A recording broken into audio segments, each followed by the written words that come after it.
You got like $3 million, huh? Yeah, we're already building a fancy house for us. Got my dream kitchen planned. My mother-in-law says all dreamy-like. I've quit my job. Gonna start a business with Ashley's inheritance. My husband says, looking way too happy about it. Wait a sec. Ashley didn't get any inheritance yet. You're quitting your job and building stuff already. What's the deal? Let's not fib here. It's obvious you got money. How about we take a trip before jumping into this house thing? Hawaii, maybe? My father-in-law adds, making things even more confusing. What are they even thinking?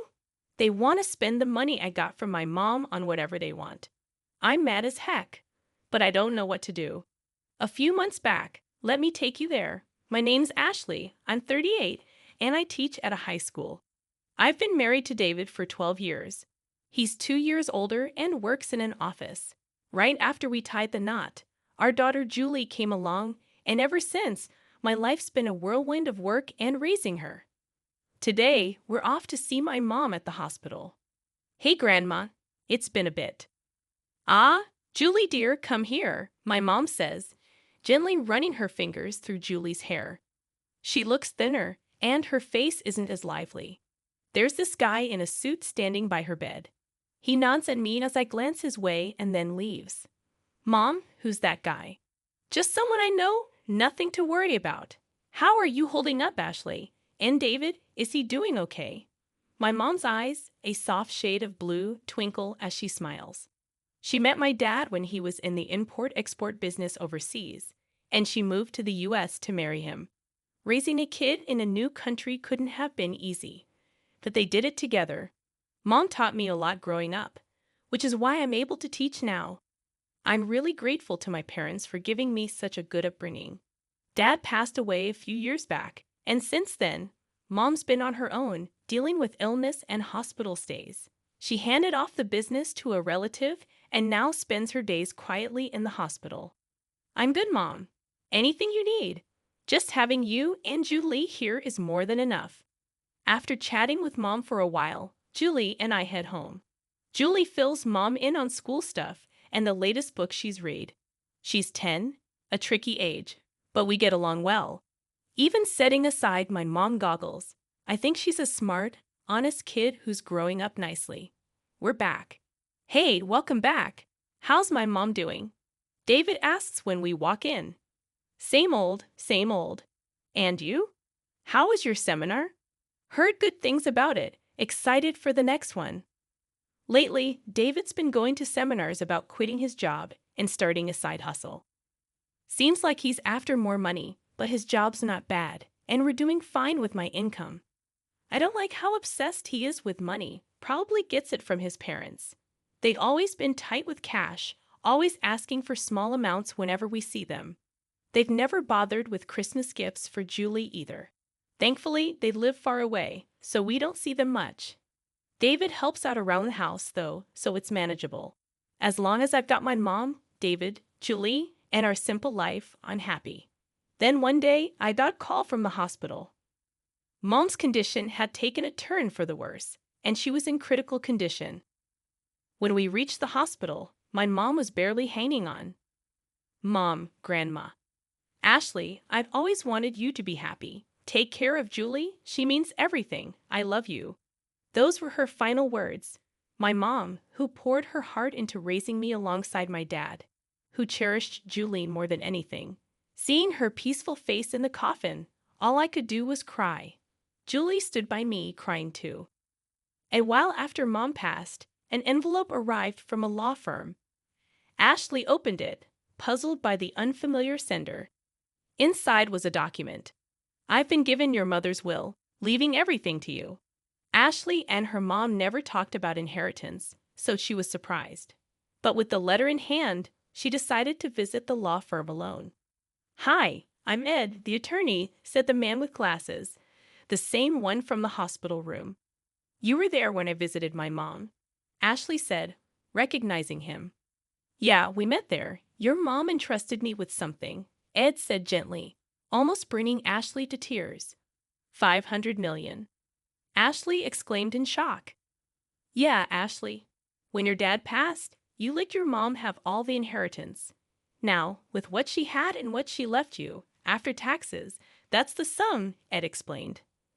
I knew my parents were well off, but I never asked for money after getting married, and I avoided talking about inheritance.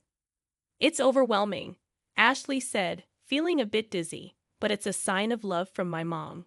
I'll leave it to you, Ed. Your mom cared about you more than anything. She asked me to assist you if needed. You can talk to me about anything, Ed said. Thank you, I really appreciate it. Ashley nodded to Ed and left the room. As time went by, nearing her mother's 49th day memorial, David, her husband, started bringing up her mother's inheritance often. He knew they were wealthy when they married, but Ashley found his constant probing uncomfortable, especially during her mourning period. Whenever she asked him to stop, he would, but then subtly bring it up again later. And then there were her in-laws. At her mother's memorial, her father-in-law offered, Ashley, if you're worried about the inheritance, we can help. We've had our share of inheritance disputes. It can get complicated when unmarried siblings pass away. If you need help, we're here, her mother-in-law chimed in. Sure, Ashley, who had never felt inclined to involve them before, could only offer a vague response as they pretended to understand. About 3 months after her mother's passing, David, who had been relatively quiet, finally reached his breaking point. Have you gotten your mom's inheritance yet? David's question sent a shiver down Ashley's spine. Not yet, Ashley fibbed. The process is complicated. It's been 3 months since she passed, right? Why the delay? David pressed, but then abruptly announced he was heading to bed, leaving Ashley with a gnawing feeling in her chest. The next day, while Ashley and Julie were cleaning up after dinner, the doorbell rang. Julie rushed to answer it, and Ashley, peering out from the kitchen, saw her in-laws along with David returning from work. Why are they here? Ashley whispered to Julie. It's okay, Mom. I'll go to my room, Julie said, darting away nervously. What's happening? Ashley asked as her in-laws entered. Never mind that, Ed, her father-in-law said cheerfully, grabbing a beer from the fridge. We're here to celebrate. You inherited over $300 million. We've even started building a duplex for us all to live in, complete with your dream kitchen. Listen, Ashley, be happy. Her mother-in-law chimed in dreamily. We're planning to build a duplex. We've put down half of our savings and some money Mom and Dad saved up. The loan's in my name, but you can settle it all with your inheritance. It's a way to give back to them. What? I quit my job. I'm starting a business with your inheritance, David announced, looking oddly pleased. Wait a minute. What's going on? I haven't received any inheritance yet. And why are you quitting your job and talking about a duplex? Let's not play games. It's obvious you got an inheritance. How about we take a trip before diving into house plans? Maybe Hawaii. As chaos unfolded, David and her mother-in-law seemed to agree with Ed. David, with a mocking laugh, said, You're being miserly, Ashley. We checked it out because you kept saying you hadn't received the inheritance. If you don't process it within 3 months, you can't refuse it. So whether you told the truth or not, you've inherited, right? Considering my father-in-law's company, it must be more than $300 million. We'll live comfortably thanks to them. Thanks, Mom. Make sure to arrange money for the duplex and my capital. Hearing David speak like that left her feeling lightheaded. But what kind of people are these, wanting to use my precious inheritance from my mom as they please, indulging in luxury? I was burning with anger, but I couldn't speak. I worried about Julie, who was in the other room. I'm stepping out for a bit. I called out to them, but they were too engrossed in discussing their plans for the inheritance. I left without even grabbing my wallet. The night air was brisk, and as I reached a familiar hilltop park, the tears started flowing. I cried silently, feeling the weight of frustration and exploitation. My emotions were a jumble, but I couldn't bring myself to mention divorce, not with Julie still in the picture. My mother's words echoed in my mind. Take care of Julie above all else, and I cried anew. Suddenly, someone approached me. Startled, I looked up, and they began speaking softly. 3 days later, I called my husband and in-laws to a restaurant with private rooms. So you're back home after that day. Did you withdraw the money, Ashley? You shouldn't leave without telling your husband. Ignoring their words, I handed them a document, a filled-out divorce notice. David, I want a divorce. What? What's this? David's panic was palpable, and my in-laws exchanged worried glances. I can't continue like this. I'm done, I replied firmly, facing David's escalating anger. You're leaving us just because you got the inheritance? You've become so greedy, Ashley retorted. Ever since I inherited from my mom, you've been out of control, quitting jobs, planning to live with your parents without consulting me, using my savings to build a house, and now planning trips. Who's the one who changed when the money came? I can't stay with people like this. And you can't just divorce me out of nowhere. That's right. Half of everything it is David's, including our savings and half of the inheritance. David and my in-laws barked as they closed in on me. Just as I was about to respond, the door opened, revealing Julie and Attorney Ed. Dad, Grandpa, Grandma, you should know better. Mom's inheritance isn't shared property, right, Mr. Ed? I'm Attorney Ed. Ashley's mom entrusted me with this matter, and I've been advising her. Ed explained with a bow, leaving David flustered. But wait, inherited property isn't shared. It's not subject to division, he clarified. What? That can't be right. Is this a mistake? David stuttered. That can't be. I was stunned by their reaction. It seemed they genuinely believed they were entitled to my inheritance. If that's the case, it's even more reason not to divorce. I'll stick by you no matter what, my husband shouted with bloodshot eyes, disregarding everything. Stop it, Julie intervened calmly.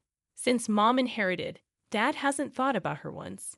Grandpa and Grandma only care about money. They never even mention me. I can't see them as family. David and my in-laws were taken aback.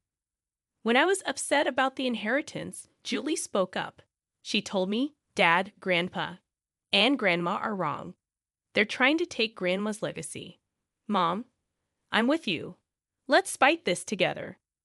With those words, I made a decision, contacted Ed, and arranged this meeting. Julie, that's not true. Dad wants what's best for you. And you'd be happier with us, wouldn't you? My husband and in-laws pleaded desperately. Children shouldn't interfere, they added. Julie, with a look of frustration, said, I'm going with Mom. I can't stay with you anymore, and turned away. We've made our decision. Julie and I will leave, I said calmly, which angered David. I've never cheated, and you can't force a divorce. I'll get a lawyer. We'll get that money, he threatened. Then I'll handle it from here. Ed intervened quietly. The crux here is whether there are serious grounds for ending the marriage, quitting his job, using our savings without consent, making decisions unilaterally, and Julie expressing her distress. We have multiple arguments to support our case. Additionally, your daughter has recorded evidence of all of you pressuring Ashley for her inheritance. That should serve as compelling evidence. Damn it, David slumped, and my in-laws went pale. After Matt, Julie, and I left the restaurant. A year later, thanks to Ed's efforts, my divorce with David was finalized.